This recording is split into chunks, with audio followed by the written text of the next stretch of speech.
Për herë të parë në ambientet e drejtorisë së përgjithshme të arkivave janë ekspozuar ditar dhe dorëshkrime origjinale, mes tyre vepra Baba Musa Lakuriq e Andon Zakoçajupit, kujtimet e Parashjevi Qiriazi mbi kongresin e manastirit, si edhe dorëshkrime të Musine Kokalarit. Kemi shfaqur disa ditar të cilët dalin për herë të parë. Ne aty gjejmë mënyrën se si është shkruar, ngjyra me të cilën është shkruar, letra me të cilën është shkruar, ato zgaravinat e vogla të cilat korrigjohen her pas here.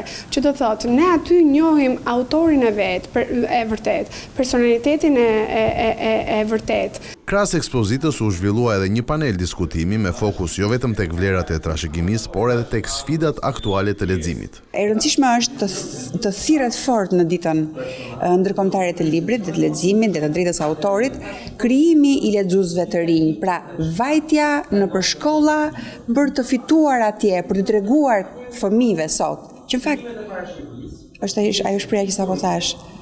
Leximi është loja më e bukur që njerëzimi ka shpikur, pra është edhe argëtues leximi. Të ftuar ishin të rinj, nxënës të apasionuar pas leximit dhe botës së librit. Të hysh thellë në vargjet e një libri është si të zhytesh në oqean në kërkim të një perle, por pa patur frikë se mund të mbytesh, dhe ky është një shembull i vërtetë se leximi është shumë i rëndësishëm, pa sa dhe shkrimi, sepse edhe duke shkruar ti mund të lësh në gjumë në atë oqean që më pas do të plundrohet nga të tjerët, duke lënë një trashëgimi tënde apo diçka tënde. Në ditën botërore të librit dhe të drejtave të autorit, synohet të rikthehet vëmendja tek libri dhe të nxitet interesi i të rinjve për leximin, në një kohë kur ndryshimet teknologjike po ndikojnë ndjeshëm në marrëdhënien me librin.